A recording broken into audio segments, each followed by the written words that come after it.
시편 131편 말씀 저희 함께 나누고자 합니다. 다윗의 시 성전에 올라가는 노래라고 하는 표제를 가지고 있습니다. 그리고 나서 두 가지 그림을 제시하는데, 하나는 제가 크고 놀라운 일을 행하고자 힘쓰지 않습니다 라는 하나의 그림과, 저는 젖된 아이처럼 어머니 품속에서 고요하고 잠잠합니다 라고 하는 이미지, 그림을, 두 가지 그림을 제시하고 있습니다. 젖된 아이처럼 부모님 품에 잠잠하다라는 그런 이미지는 금방 떠올릴 수 있으시죠? 그죠? 그 다음에 큰 일과 위대한 일을 하러 다니지 않습니다. 큰 일과 위대한 일, 크고 놀라운 일을 행하고자 힘쓰지 않습니다. 돌아다닌다는 얘기입니다. 말 자체는 그 일을 하러 다니지 않습니다.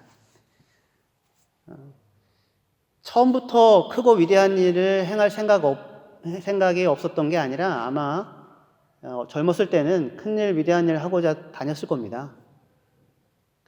뭐라도 된 듯 생각하고 다녔을 텐데, 지금 이 시편이 다윗의 시편인데 아마도 말년에 쓰지 않았을까, 그렇게 생각이 됩니다. 젊어서 실컷 큰일, 위대한 일을 하겠다고 돌아다녔는데, 지나가 보니 지금 자기는 오히려 젖된 아이가 어머님 품 안에 안겨 있는 것 같은 그런 지금 상황이다라고 지금 확인을 하고 있는 그런 거예요. 골리앗을 죽이고 전쟁에서 승리하고 이런 일 할 때는 굉장히 대단해 보였을 터인데, 이후에 왕이 되고 범죄하고 쫓겨다니고 그 모든 일들을 지나고 난 다음에 지금 다윗이 하는 얘기는, 내 마음은 높지 않습니다. 내 눈도 높지 않습니다. 나는 크고 놀라운 일을 행하고자, 나로부터 만들어내고자 걸어다니지 않습니다. 그렇게 지금 이야기를 하고 있습니다. 두 가지 이제 그림을 그려놓고는 이 그림 속에서 하나님이 어떠한 분이신지를 제시를 하고 있는 것입니다. 시인은 다윗이라고 한다면 위대한 일을 행하려고 하지 않는다라고 얘기하는데, 영어로는 great thing이에요. 독일어로는 gross라고 되어 있는데, gross라고 하면 좀 크다는 느낌이 들지 위대하다는 느낌은 잘 안 드시죠. 근데 great 하면은 뭔가 위대한 것 같죠. 그렇지 않습니까? 그래서 지금 영어 성경에는 이거 great이라고 번역을 하고 있는데, 위대한 일 하려고 돌아다니지 않습니다 라고 얘기를 하고 있습니다. 위대한 일은 성경에서 이 great이라고 하는 이 말은 사람과 하나님 사이에서 하나님과 연결이 많겠죠. 그죠? 하나님의 행하시는 일에 대해 그는 위대한 일을 행하신다, 하나님은 위대하시다, 이렇게 성경이 얘기하고, 사람에 대해서 위대하다는 말은 거의 안 쓰입니다. 그런데 특별히 예를 들면 모세에 대해서 그는 이집트 사람들이 보기에 위대해 보였다, 이럴 때 써요. 왜 근데 모세가 이집트 사람들이 보기에 위대해 보였을까요?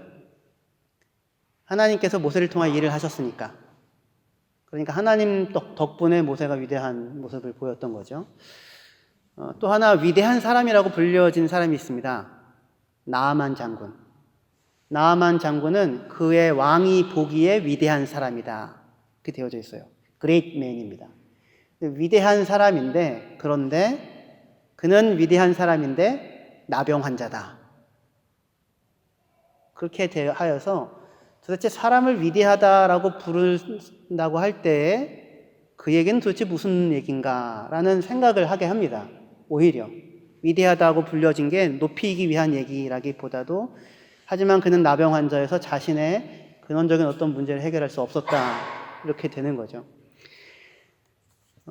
성경에서 사람과 위대하다라는 말을 연결해서 쓸 때 가장 많이 나오는 얘기가 뭐냐면, 사람이 여호와 앞에서 큰 죄악을 범했다, 하나님이 보시기에 큰 죄인이더라 라고 할 때 이 great이라고 하는 말을 많이 씁니다. 그러니까 사람은 위대한 것을 찾고 추구한다고 할 수 있는데, 정작 성경에서 사람과 관련하여 great이라고 하는 말이 제일 많이 쓰인 것은 여호와 보시기에 큰 죄인이었더라 라고 할 때 이 위대하다는 말이 사용이 된다고 하는 것입니다.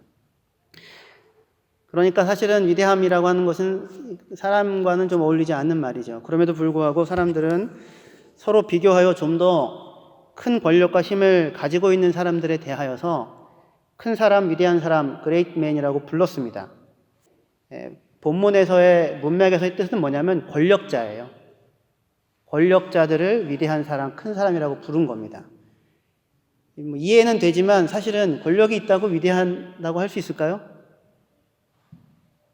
그렇지 않을 터인데도 불구하고 사람들은 이렇게 그 위대한 것, 큰 것들에 대한 뭐라고 해야 될까요? 판타지 아니면 소망이 있어서 조금 더 많은 것을 가지고 있는 사람들을, 권력자들을 great man이라고 부르고 있는 셈인 거죠. 위대한 일과 감당하지 못할 놀라운 일을 행하지 않겠다라고 얘기하는데, 이 놀랍다는 그 말도 압도적으로 하나님과 관련하여서 쓰입니다. 사람에 대해서도 쓰이는 경우가 있는데, 그때도 늘 뭐를 표현하냐면 인간의 능력을 초월해 있는 어떤 일이라고 할 때 이 놀라운 일이라고 하는 말을 사용을 해요. 그러니까 위대하고 놀라운 일은 사람에게 속한 것이 아니라 하나님에게 속한 것일 것입니다. 그러니까 사실은 이 위대하고 놀라운 일은 하나님에게 속한 일인데도 불구하고 사람들은 크고 높은 것을 만들고는 그걸 위대하다라고 얘기하고 자기가 위대한 자가 되기를 꿈꾼다, 이런 겁니다. 그런데 성경에서 God is great, 하나님은 위대하다라는 말이 하나님에 대한 중요한 찬양인데, 제가 찾아보니까 한 19번 정도 나와요. 요 문구로 God is great. 더 있을 수 있고 더 적을 수도 있어요. 그 정도 나옵니다. 그런데 하나님 위대하시다라는 찬양보다 훨씬 더 많이 나오는 찬양이 있습니다. God is great 말고 God is good이라는 찬양이 있습니다.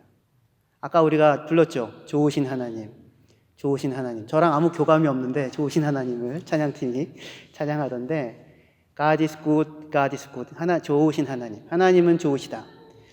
우리 성경에서는 좋으신 하나님이라고 번역되기보다 주는 선하시다, 선하시다, 좋으시다, 아름다우시다, 신실하시다, 이런 형태로 다양하게 번역을 해요. 하나님을 위대하다라고 높이는 것도 중요한 찬양이겠지만 사실은 그보다 더 본질적으로 하나님에 대한 찬양으로 어울리는 것이 하나님은 좋으신 분이시다, 선하신 분이시다, 아름다운 분이시다 라고 하는 거예요. 그래서 시편 135편 3절이요. 시작. 여호와를 찬송하라. 여호와는 선하시며 그의 이름이 아름다우니 그의 이름을 찬양하라. 여호와를 찬송하라. 여호와는 선하시다. God is good이라고 얘기를 하고 있습니다. 하나님에게는 God is great이 더 어울릴 것 같지 않아요? 그런데 이 찬양보다 훨씬 더 많이 나오는 게 하나님이 좋은 분이시다, 선하시다 라고 하는 표현이 훨씬 많고, 그리고 그의 이름이 아름답다, 그러니 그분을 찬양하라 라고 얘기를 하고 있습니다. 하나님께서 사람에게 기대하는 것이, 하나님께서 사람에게 찬양받을 때 보다 그가 찬양받는 밖에 적절한 어떤 표현이 God is great도 물론 해당되는 일이긴 하지만 하나님은 좋으신 분이십니다라고 하는 찬양이 훨씬 더 많이 나타난다고 하는 것입니다. 하나님께서 사람들에게 요구하는 것도 마찬가지인 것 같습니다.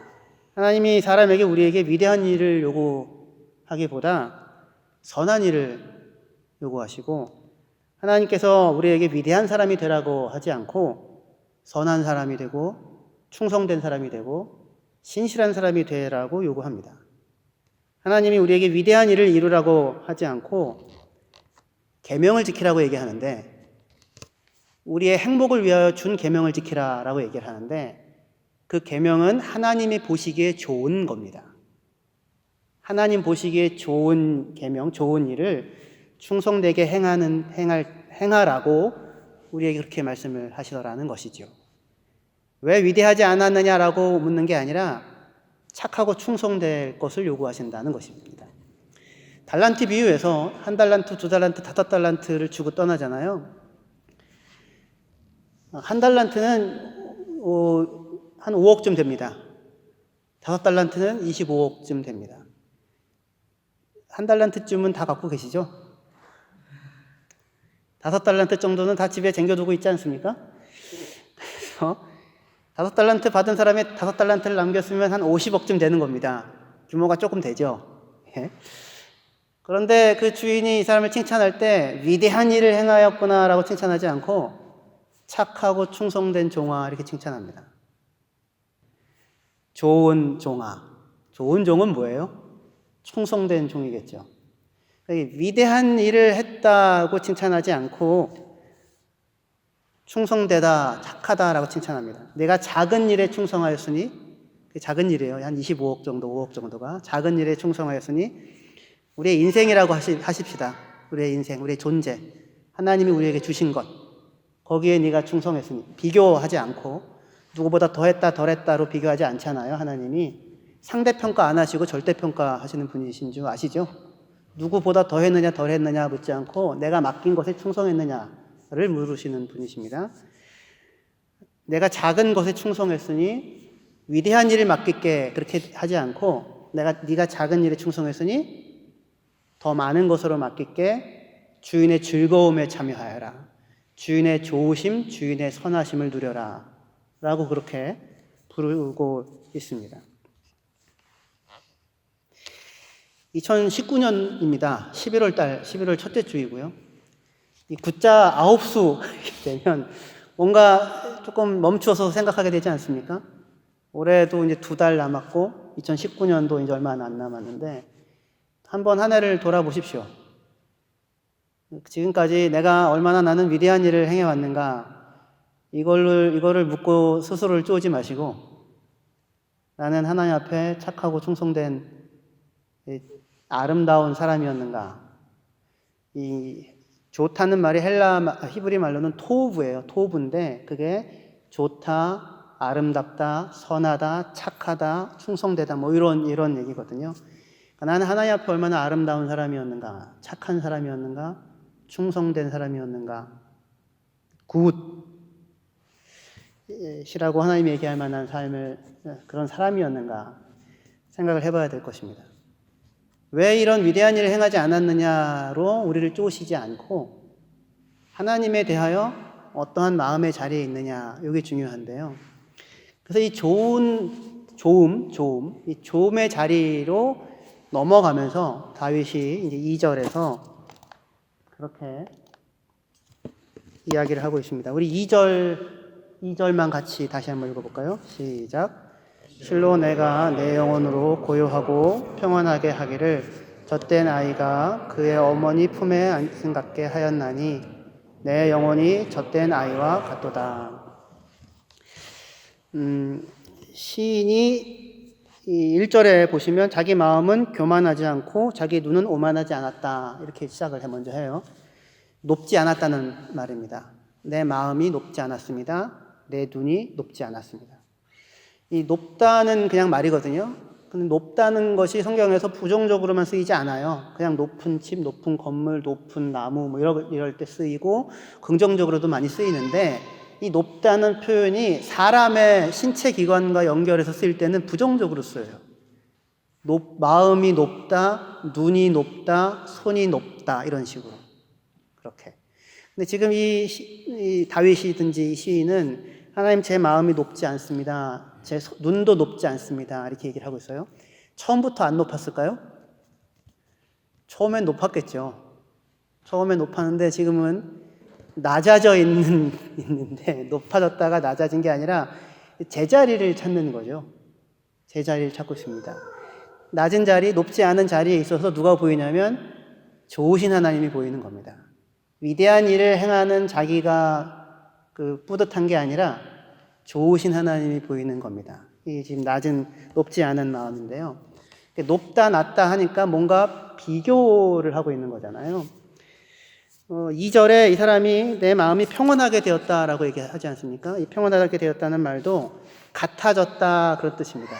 같아졌다. 내가 낮은 데 있으면 마음이 불편해지잖아요. 그렇지 않습니까? 그래서 겨우 올려놔야지 마음이 좀 편안해질 텐데, 이것도 비교를 전제하는 거죠. 평소에는 고요했다가도 옆에 다른 비교점이 나타나면 요동치지 않습니까? 그죠? 내가 죽을 똥 살똥 해가지고 요만큼 왔는데, 옆에서 누군가가 나이도 나보다 어린데 훨씬 많은 것을 이루었다라고 이렇게 생각하게 되면 갑자기 마음이 요동이 되어지기도 하잖아요. 그래서 지금 이 다윗은 마음이 같아졌대요. 그러니까 이제 다른 누구와도 비교할 수 없을 만큼 많은 것을 이뤘기 때문인가. 만약에 그래서 얻는 평온이라면 잠깐만의 평온 아니겠습니까? 왜냐하면 더 센 놈이 오면 자기는 아무것도 아니게 되니까. 지금 여기서 평온하다는 말은 무엇과 같아졌다는 말인데, 무엇과 같아졌기에 평온하다라고 할 수 있을까요? 궁극적으로 이 순간에 다른 사람을 여기다 갖다 놓는 거에 따라서 좌우되어지지 아니하는 평온. 무엇과 같아지면 우리 마음이 지속적으로 평온할 수 있을까요? 그건 하나님이죠. 좋으신 하나님이시죠. 하나님이 보시기에 좋은 모습을 내가 만들어내었기 때문에 평온한 게 아니라 좋으신 하나님의 품 안에 있음을 발견하기 때문에 평온한 겁니다. 하나님이 보시기에 그럴듯한 모습을 만들어냈기 때문에 비로소 내가 평온한 게 아니고 좋으신 하나님의 품 안에 있는 자신을 발견함으로 평온해지는 겁니다. 여러분들 우리가 생각할 때 다윗은 언제 가장 그 인생 가운데 평온했을까요? 골리앗을 죽이고 났을 때 가장 평온했을까요? 다윗은 천천, 사울은 만만 이럴 때 가장 평온했을까요? 사울이 죽이려고 쫓고 도망 다니고 광야에서 있을 때 그때 평온했을까요? 왕이 됐을 때 평온했을까요? 다 이 주위를 다 차지하고 나라를 크게 부강하게 일으켰을 때 평온했을까요? 범죄하고 도망다니고 쫓겨다닐 때 평온했을까요? 도대체 언제쯤 평온했을지 이 인간이 모르겠는데 지금 이 말년에 대해서 자기는 지금 평온하다라고 얘기를 하고 있다는 말입니다. 누구와 이 주파수가 일치하는 거냐면 하나님과 주파수가 지금 일치되어져 있는 거예요. 하나님께서 천지를 지으시고 하신 말씀이 무엇이었습니까? 너는 위대한 일을 행하여라. 사람에게 축복하시면서 그렇게 말씀하셨습니까? 하나님께서 천지를 만드시고 하신 말씀이 보시기에 심히 좋았더라 라고 말씀하시죠. 7번이나 창세기에서 1장에서 얘기하죠. 여러 번 얘기하시죠. 좋다, 보기에 좋다, 보기에 좋다. 이 모든 것을 만드신 모든 것을 보시고는 심히 보기에 심히 좋았다라고 말씀하신다고요. 그 좋으신 하나님. 천지 만물에 대하여 하나님이 하시는 선언은 뭐냐면 보라 참 좋구나 였습니다. 그런데 사람이 선악과를 먹잖아요. 좋음과 나쁨의 지식나무예요. 선악이 좋다, 나쁘다 그런 뜻입니다. good and bad거든요. 선악과를 먹자마자 첫 번째로 보인 사람의 반응은 무엇이었습니까? 자기가 부끄러웠어요. 그래서 무화과나무로 옷을 해 입습니다. 선악 판단, 좋다 나쁘다를 사람이 판단하는 그 순간, 사람 쪽에서 판단하자 자기가 부끄러웠어요. 그래서 타인의 시선 앞에서 자기를 가리지요. 그리고 나서 하는 일이 뭐냐면 너 때문이야, 하나님 때문이야, 여자 때문이야를 하게 됩니다. 사람에게 일어나는 선악 판단이 빚어 만드는 거예요. 하나님께서 천지를 만드시고 좋다라고 선언하신 자기 존재에 대하여 사람이 좋은가 나쁨을 스스로 판단하기 시작하자 가장 먼저 일어난 일이 자기의 부끄러움에 대한 수치에 대한 확인이었어요. 그리고 다른 사람을 정죄하는 것으로 나아가게 되죠. 왜 스스로가 부끄러울까요? 그럼 이 부끄러움은, 이 수치는 어떻게 하면 없앨 수 있을까요?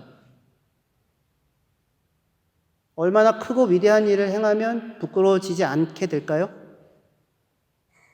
뭔가 대단한 일을 만들어내면 더 이상 나는 수치와 부끄러움을 느끼지 않아도 될까요?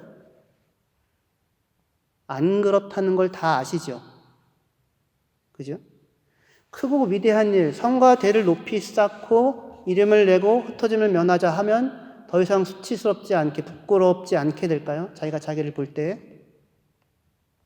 이상하게도 이 좋음과 나쁨의 판단을 가지고 살아가는 인간은 아무리 대단한 것을, 그럴듯한 것을 이루어도 자신 안에 있는 수치라고 하는 것을 해결할 방법이 없더라고요.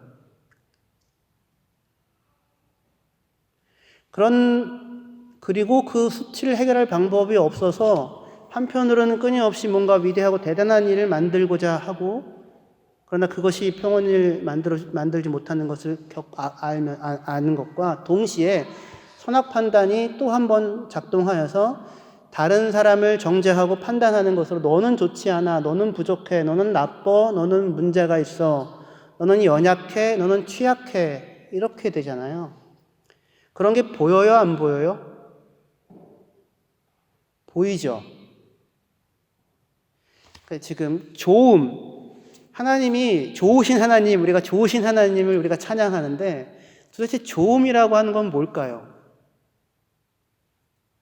위대한 일이 아니라 좋은 사람이 되라고 하는데, 어떻게 하면 우리는 이 근원적인 내 안의 수치, 스스로 아무리 가려도 가려지지 아니하는 이 공허함, 이것을 채울 수 있는 길이 있을까요?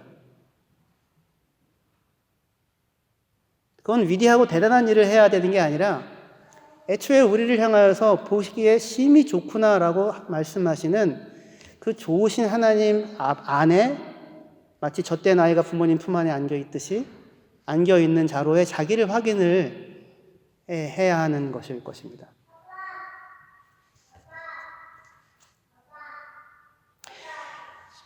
아담이 하나님의 명령을 어기고 범죄하고 나서 그 범죄한 것이 선악 판단을 자기가 시작한 거잖아요. 하나님도 자기의 판단에 종속돼요. 우리는 끊임없이 하나님이 좋으신 분이신지 악하신 분이신지 묻습니다. 그리고 내가 보기에 좋은 대답을 내놓으라고 하나님께 강요하죠. 그죠? 근데 그렇게 스스로 이 공허와 수치를 가릴 수 없는 인간에게 하나님이 찾아오셔서 행하신 일은 무엇이었습니까?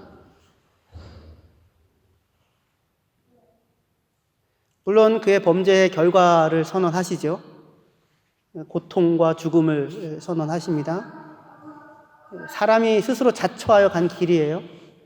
하지만 하나님께서 오셔서 근원적으로 찾아오셔서 무엇을 주시려고 찾아오셨습니까? 아담을 정죄하고 고소했나요?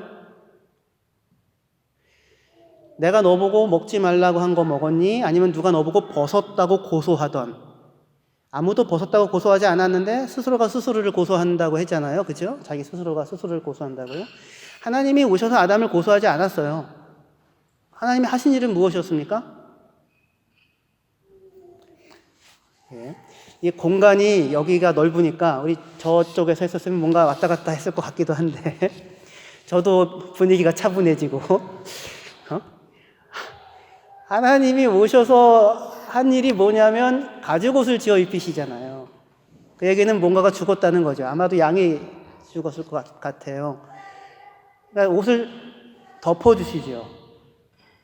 선악 판단으로 스스로의 수치를 가릴 수 없는 이 인간에 대해 하나님이 행하시는 일이 뭐냐면 그를 정죄하는 것이 아니라, 부끄럽다 얘기하는 게 아니라 그 스스로 아무리 애써도 가릴 수 없는 근원적인 이 수치의 존재를 덮어주십니다.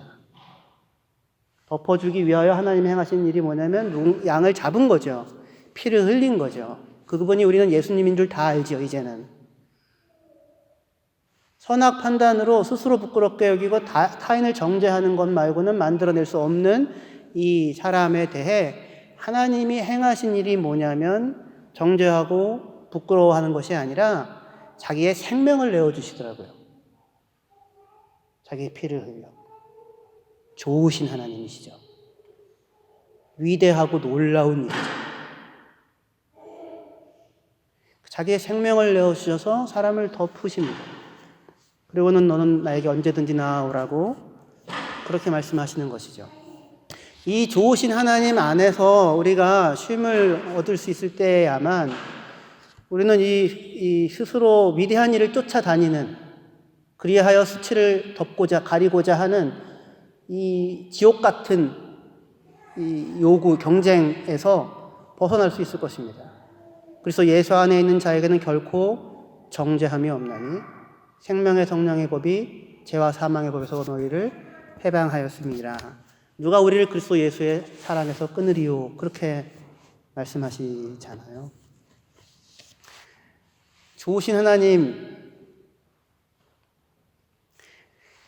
다윗이 이것을 말년했었다면 다윗은 정말 온갖 풍상을 다 겪어왔지 않았겠습니까? 여기서 지금 다윗은 나는 지금 젖을 뗀 아이처럼 고요하고 평온합니다, 그렇게 얘기를 하는데, 고요하다는 말이 잠잠하다는 건데요. 울음을 그치고 잠잠하다, 저는 이렇게 번역을 하고 싶어요.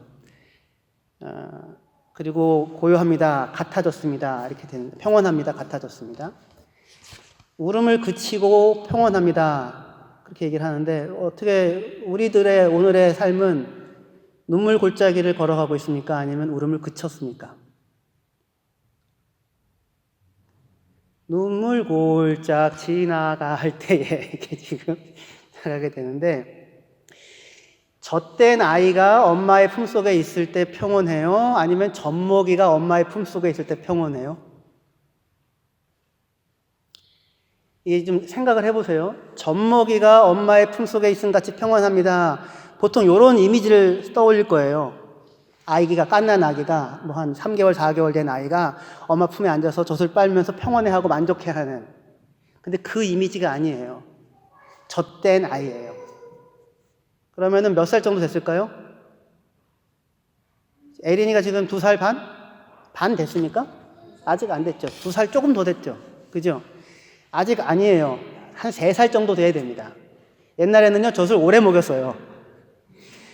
저는 젖 떼는 게 진짜 힘들었어요. 전에도 말씀드렸던 것 같은데, 얼마나 그 젖을 대한 집착을 못 버렸는지, 저희 어머니가 고추장을 바르고 고춧가루를 발랐대요. 제가 걸레 갖고 와서 닦아서 먹었대요. 징글징글 맞았다고 그러시더라고요. 그러니까 젖된 아기가 엄마 품에서 고요하다는 거는 이미 사실은 아이가 탯줄을 끊고 나올 때 한번 죽음을 경험하잖아요. 죽을 것 같은 떨어짐이죠. 엄마와 연결되어서 에너지를 공급받고 살다가 이제 자기 폐로 호흡을 하게 되니까 갑자기 이 낯선 게 들어오면서 죽을 것 같으니까 왕 하고 우는 거죠. 그게 첫 번째 부모와의 떨어짐이죠. 그리고 두 번째 큰 떨어짐이 젖을 떼는 걸 겁니다. 죽을 것 같다 생각할지 모르겠고, 엄마가 나를 사랑하나? 이렇게 생각할지도 모르겠어요. 이유식 자꾸 이제 먹이고, 더 이상 젖을 허락하지 않고. 그러니까 만 3살 정도 아마 됐을 때예요. 이 한 세계가 끝나고 새로운 세계가 열리는 그 순간인데, 그 전에 아마 우리는 많이 보채고 많이 울고 죽을 것 같다 생각했을지 모르겠습니다. 다윗이 그래요. 다윗이. 승리하고 도망자로 살았고, 뭐 괜찮아요.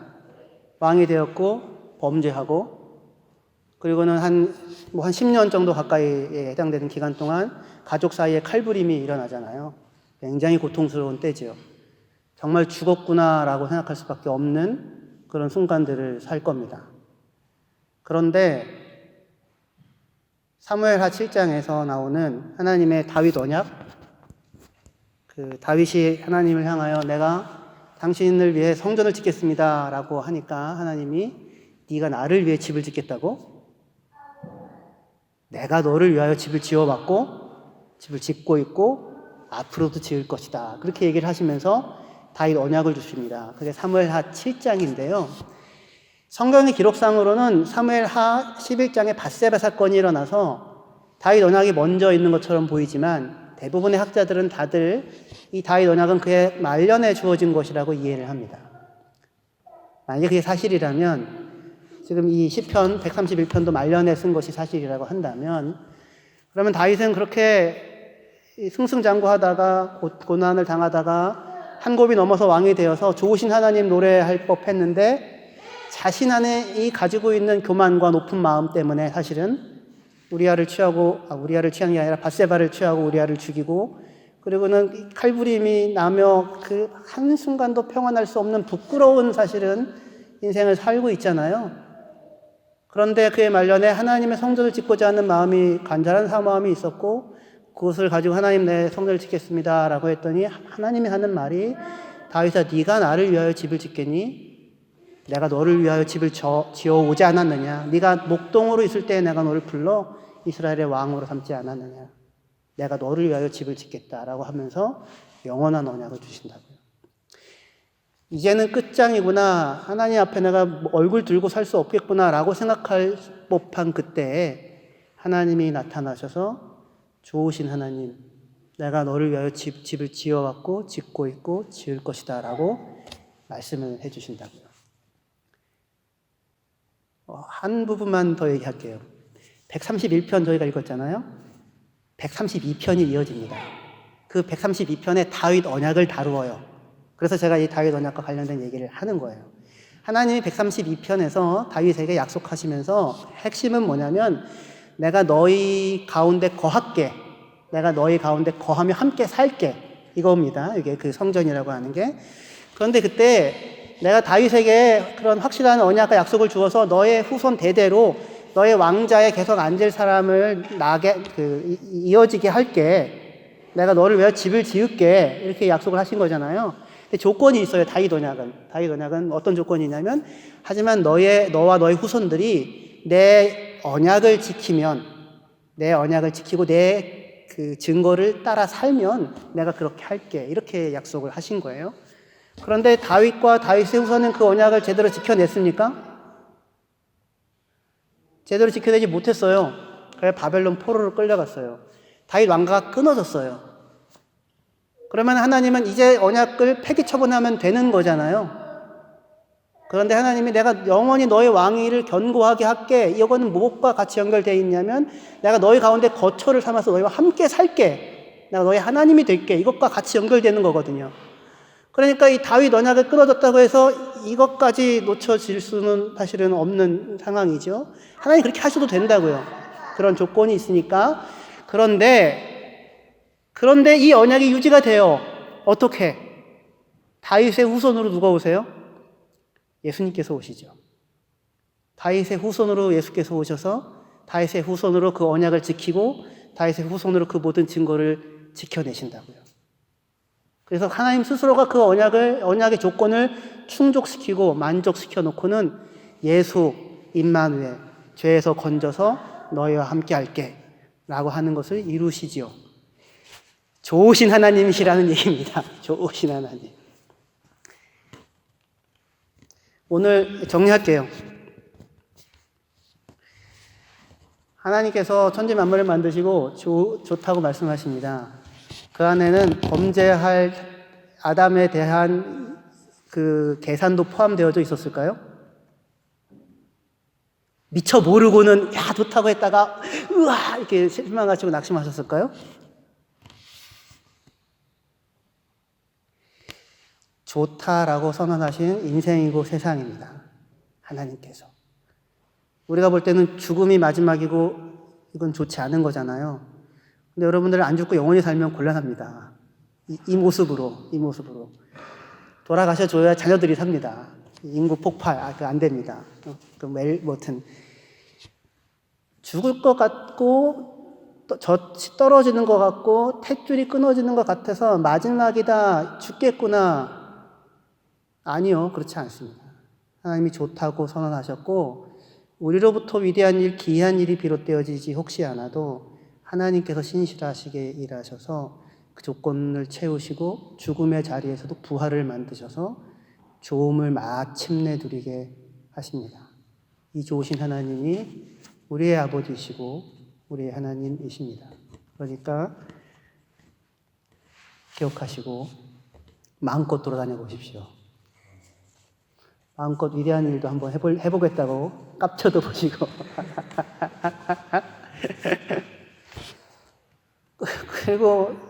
그리고는 돌아오십시오. 천부의 의지 없어서 손들고 옵니다. 하나님께서 결코 손해보게 안 하실 것이고, 우리의 어긋남에서도, 우리의 방황에서도, 우리의 실수와 실패에서도 우리를 위하여 집을 지으시고 죽음 가운데서도 생명을 만들어내실 것입니다. 기도하시겠습니다.